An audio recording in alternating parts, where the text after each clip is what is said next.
ನಮಸ್ಕಾರ, ನೀವು ನೋಡ್ತಾ ಇದ್ದೀರಾ ನ್ಯೂಸ್ ಫಸ್ಟ್ ಲೈವ್. ನಾನು ಸಬಾ ಹಕೀಂ. ಪ್ರಮುಖ ಸುದ್ದಿಗಳನ್ನು ನೋಡೋಣ. ಮೊದಲಿಗೆ ಹೆಡ್ಲೈನ್ಸ್.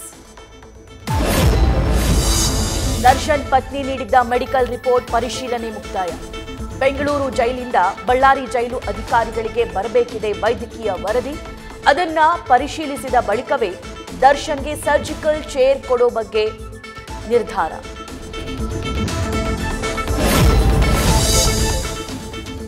ದರ್ಶನ್ ಸೆಲ್ಗೆ ಕಾವಲು ಕಾಯ್ತಾ ಇರುವ ಸಿಸಿಟಿವಿ ಎಲ್ಲ ಫುಟೇಜ್ಗಳನ್ನು ಸ್ಟೋರ್ ಮಾಡಲು ಹೊಸ ಹಾರ್ಡ್ ಡಿಸ್ಕ್. ಬೆಂಗಳೂರಲ್ಲಾದ ಎಡವಟ್ಟುಗಳು ಮರುಕಳಿಸದಂತೆ ಕಟ್ಟುನಿಟ್ಟಿನ ಕ್ರಮ.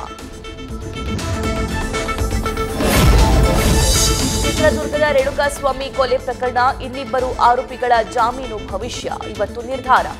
ವಿನಯ್ ಹಾಗೂ ಕೇಶವಮೂರ್ತಿ ಜಾಮೀನು ಆದೇಶ ಪ್ರಕಟಿಸಲಿರುವ 57ನೇ ಸಿಟಿ ಸಿವಿಲ್ ಕೋರ್ಟ್. ಉಡಾ ಕೇಸ್ನಲ್ಲಿ ಸಿಎಂ ವಿರುದ್ಧ ಪ್ರಾಸಿಕ್ಯೂಷನ್ಗೆ ಅನುಮತಿ. ಇವತ್ತು ಗವರ್ನರ್ ಅನುಮತಿ ರದ್ದು ಕೋರಿ ಸಿಎಂ ಸಿದ್ದರಾಮಯ್ಯ ಸಲ್ಲಿಸಿದ್ದ ಅರ್ಜಿ ವಿಚಾರಣೆ. ಮತ್ತೊಮ್ಮೆ ವಾದ ಮಂಡಿಸಲಿರುವ ಅಭಿಷೇಕ್ ಮನು ಸಿಂಘ್ವಿ. ವಾಲ್ಮೀಕಿ ಅಭಿವೃದ್ಧಿ ನಿಗಮದಲ್ಲಿ ಬಹುಕೋಟಿ ಹಗರಣ. ಇವತ್ತು ಮಾಜಿ ಸಚಿವ ಬಿ ನಾಗೇಂದ್ರ ಬೇಲ್ ಅರ್ಜಿ ವಿಚಾರಣೆ. ಜಾಮೀನು ಅರ್ಜಿಗೆ ಆಕ್ಷೇಪಣೆ ಸಲ್ಲಿಸಲಿರುವ ಇಡಿ.